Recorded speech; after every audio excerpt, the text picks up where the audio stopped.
Hip hop is what we do, man. It's the new movement. Yes. This House is Not For Sale podcast. I'm Selorm Jay and my co-host Moshood. And we have in this lovely space the CEO of D45, Daniel Mawuli Quist, yes. Photoglow as others know me. Yes. So this is This House is Not For Sale first edition or first episode you can call it. This is hip hop. This is a hip hop podcast that Moshood and I decided to bring to you all from the yoyo tinz camp. This House is Not For Sale is our first podcast ever, and we are here to talk about the reason why we decided to come up with This House is Not For Sale and why it's necessary to have this podcast. And we have here Mawuli to join us in the conversations, to just vibe with us and see if we are making sense with this podcast or not. Charlie. Thank you for actually considering me as one of the first people to actually engage as the first ever. Yeah, man. You're going to use me as your laboratory guinea pig. Yes. And that's the key thing. I mean, Charlie, yes. Pour all our nervousness on you. Yeah, man. And so yeah, I'm honored, and it's my pleasure that you guys decided to come into my space and engage as me the first. I engage you. Yes, as a first ever. Wherever this podcast is gonna go, wherever in the world you're watching this is the first ever, and it's happening in the 45 studio. And for me, it's such an excitement because I know this brother from way back, so many years ago, over a decade, I believe. Yes, so it's quite interesting that we're starting off this podcast here. Many people will ask why this house is not for sale. You know what? As a matter of fact, what we are going to do is this. If you're watching, I'm going to be the interim we can interviewer. Do that. Yes. That sounds good? Yeah. That works. Great. So that you guys are a guest on your own show. Yes. So, script flip. Yep. That's it. We're doing this. It's happening right now. So, this is really interesting to me. Mm-hmm. I know the both of you, Moshood and Selorm. Mm-hmm. Selorm even longer. And before, I jumped in, you were about to answer some question, which I feel like it's really important for you to start with, which is, what is This House Is Not For Sale? Yeah. So, This House Is Not For Sale. It's actually a name that I have borrowed. I knew a band called This House Is Not For Sale, and it was made up of Chichuku and Martin, and I don't know, for some reason I think the band is no more. So when I was thinking about the podcast, I was like, what name should I give to this podcast, and then the name came back. I've always envied the name, so this name came back to me, and then I hit up Chichuku. I was like, Chichuku, yo, what's up? It's like, oh yeah, go for use them. Simple. Simple. So and me and Chichuku go way back, so it was just easy to use This House Not For Sale. And for me, this is a podcast where I feel like I want everything to be very authentic, everything to be very home, as original as possible. This is a podcast where it's going to be very engaging, and it's not like a promotional. It's not a podcast where you come to promote yourself or whatnot. It's a podcast where we can have a conversation. Have it as authentic as possible. So for me, This House Is Not For Sale is more like, this is not it. Like, we are not for sale. It's not for cheap. It's not for It's not a place to dumb it down. It's not a place to to sell out. It's a place to have a conversation. It's a place to be ourselves. So this house is not for sale. Yeah. Moshood. Yeah, I would only add that I personally feel that this podcast is just another avenue to channel the work Yoyo Tinz has already been doing over the years, which is like a very serious engagement with the hip hop culture out here. Yeah. The only difference this time around is we're putting this content out via a podcast.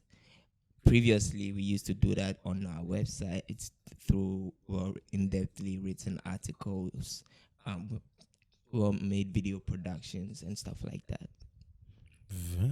Yeah. Listen, you did mention yo-yo things, Yes. which means that you're definitely connected to yo-yo things. If you're listening and this is your first time, I believe that, and you don't know yo-yo things, please, we are assuming that nobody knows what yo-yo things is.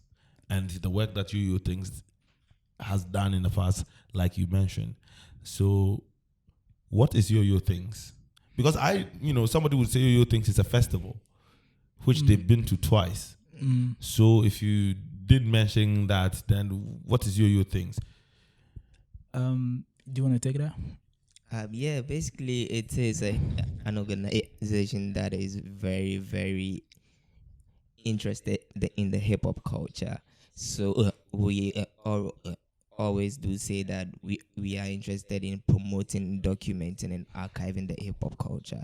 One thing that has always fascinated me about Yo-Yo Tinz, even though I'm a member of the organization, is that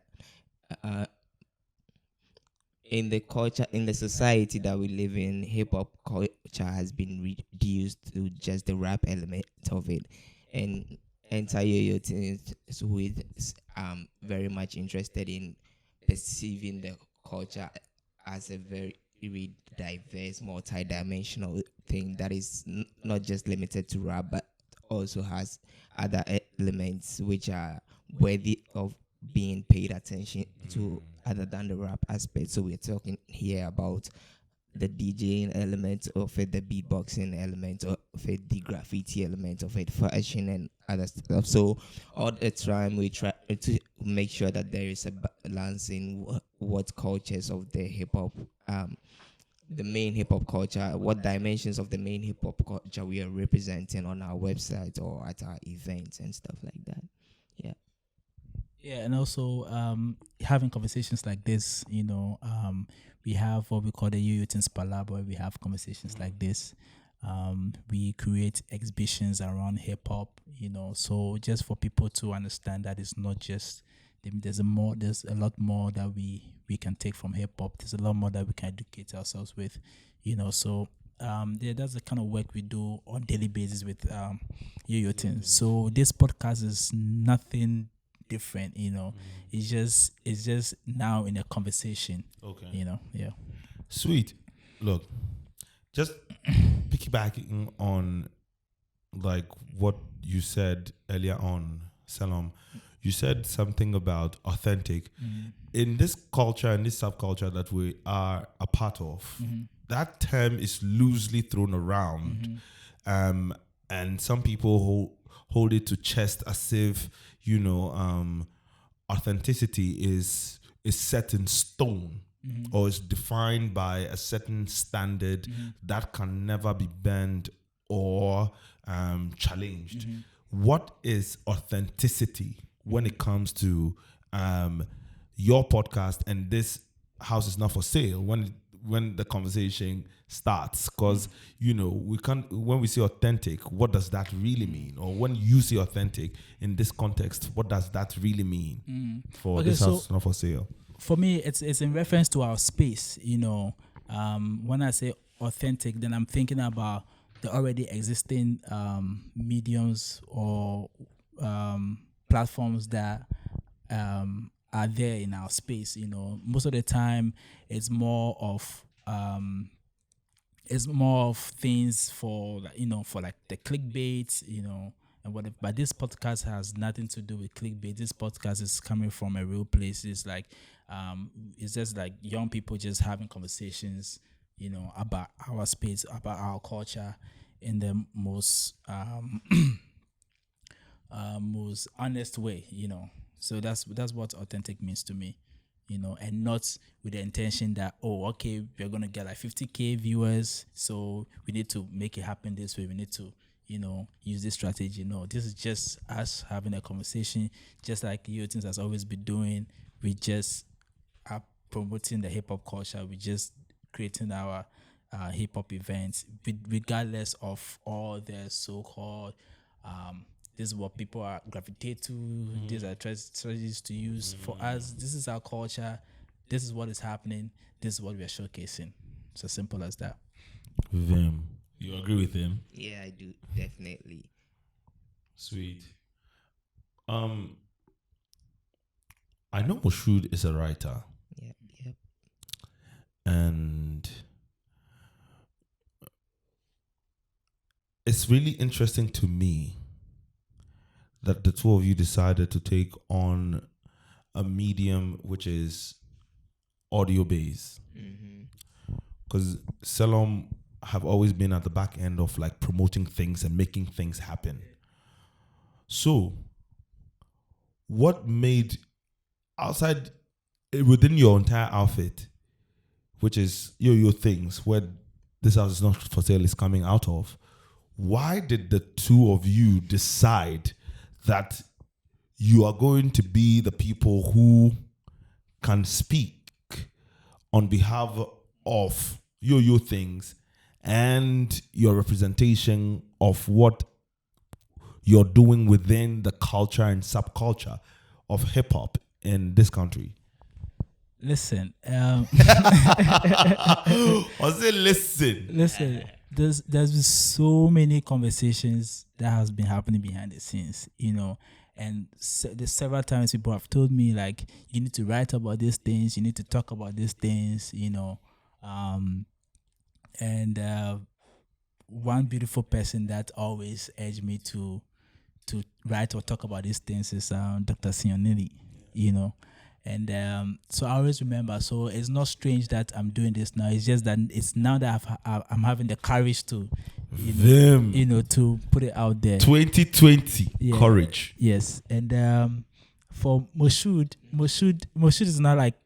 No, like let's have Moshood himself talk. No. I'm just trying. Yeah, your relationship. Yeah, you asked why. Yeah. So Moshood is more like, it's like my brother now. It's like even on the street, like people say, "Is this your brother?" And I remember when I met Moshood in my classroom, right? And I think Moshood approached me. I was like, I think I've seen you somewhere before. And then we started talking.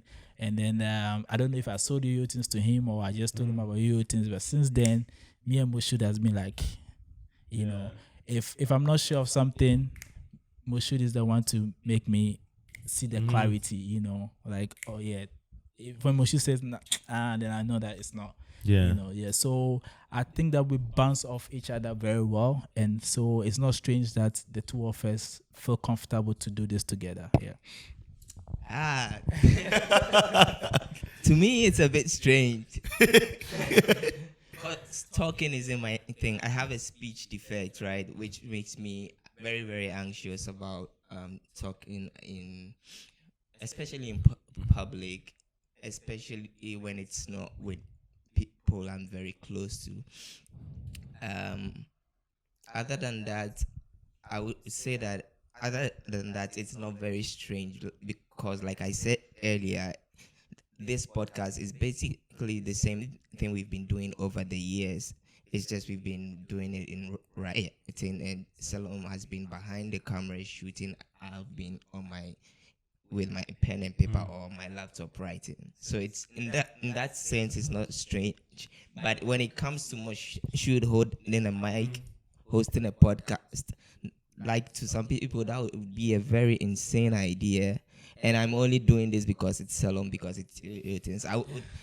Look, I'm saying this here. I turned down an offer to host a podcast, which was paying. I turned it down because of this anxiety that I have regarding my speaking. But I'm doing this because, like, tinz is my blood too. Like, it's very dear to me, and I respect and I admire the vision. It's why I'm doing this. I wouldn't do it anywhere else. So I'm hoping that as the episodes go on, Yeah. I ease into it. Then Otherwise, I'll write a resignation. Peace, I can't do this no more. So we see how it goes. Probably that'll be the end of this has not for sale. Yeah, I'd much rather just write. That's me. Sweet. Listen, for me, I'm just stoked that brilliant people are also venturing into like newer things, which is just exciting to me. So when Selorm said that we're about to do a podcast, I'm like, you know me, I'm going to have to be the first guy. Yeah. Because and thank you for coming on board. Because it's like because it's great, and there's no I don't think, and I think your intent and your intentions are great. There is no right or wrong. I feel like authenticity and it's just you being honest about what you have decided to talk about, and within your own understanding, without trying to project anything else and carry out somebody else's agenda. So that makes me really excites me. Now we've talked about, you guys have explained yo things. You guys have talked about this house is not for sale. You guys have talked about the reason why the two of you decided to do this. Now, individually,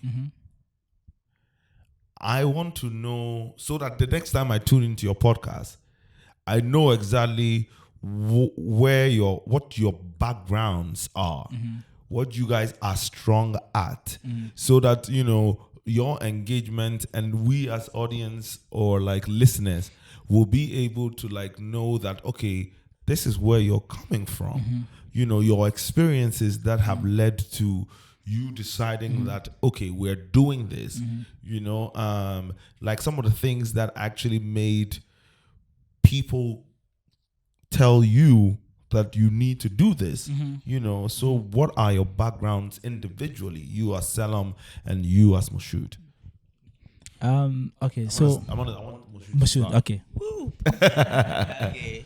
So I would borrow a phrase from one of my favorite writers, who is Amataidu, to describe my my ethos as an individual. She says that she has a politicized imagination, which means that regardless of whatever it is she's doing, a bit of politics streaks into it. I found myself over the years aligning to that kind of way of being, that way of thinking. So whatever it is that I'm basically I'm a writer. So when I'm writing, I find that whatever it is that I'm writing, in a way, somehow, at the end of the day, a bit of politics, whether it is very obvious or whether it is latent or muted, politics streaks into it. That is me. That is my persona. I feel like it's a way of identifying the work that I do. So even with the stuff I've written for you, it's over the years. I always admit, I'm the first to admit that I'm not very much good with describing sound.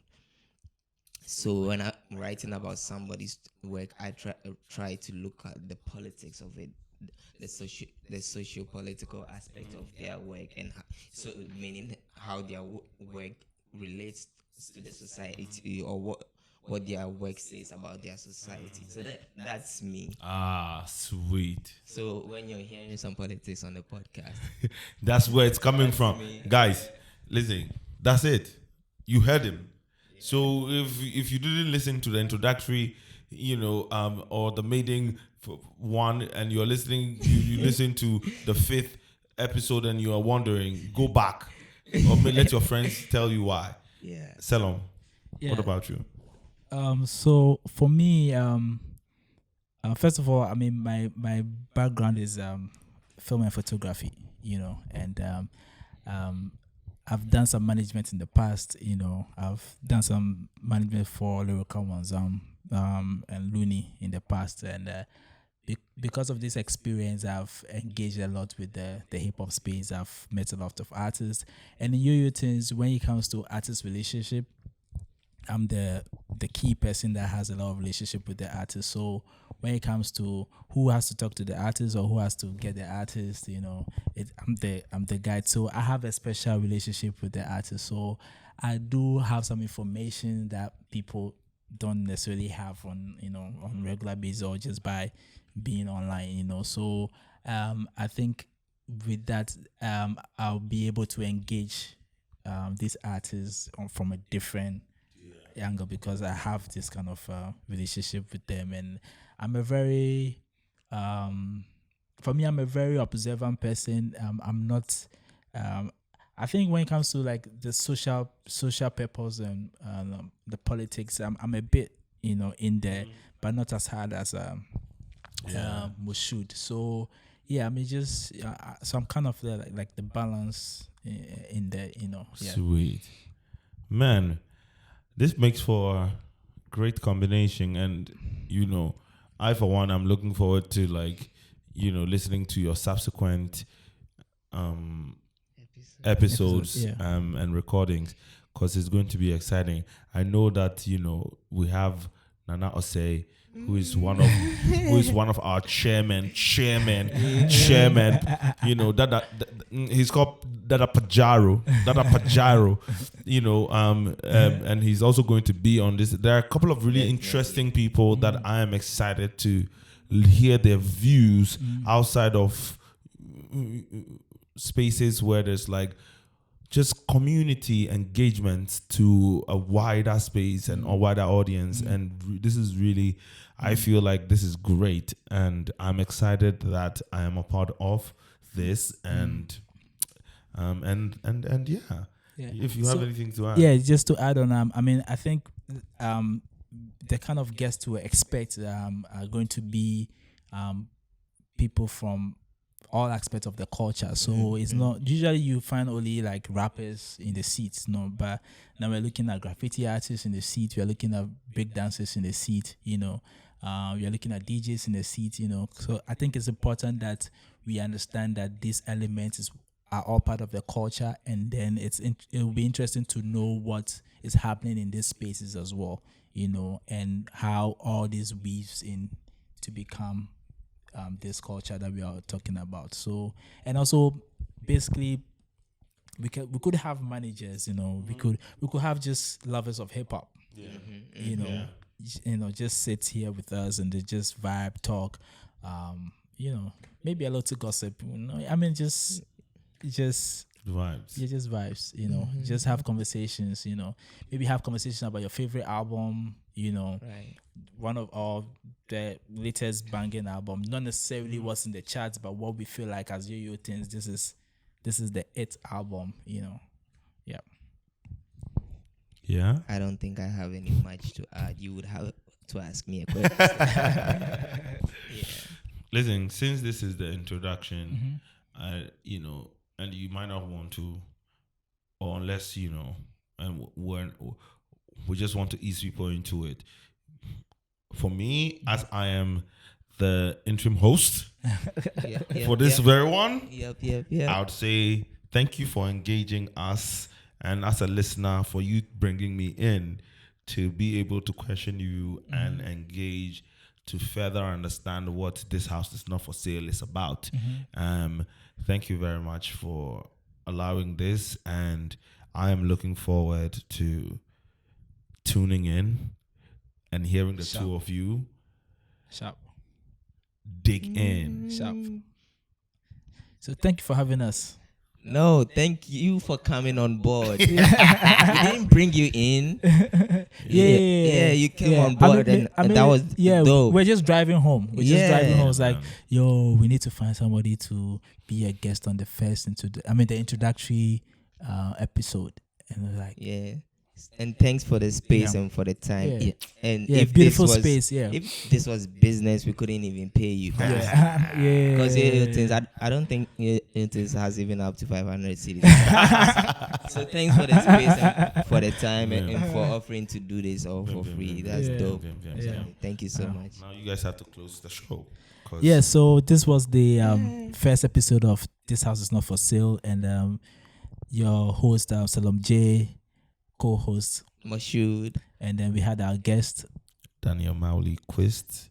See you in the next episode. Peace. Hip hop is what we do, man. It's the new movement.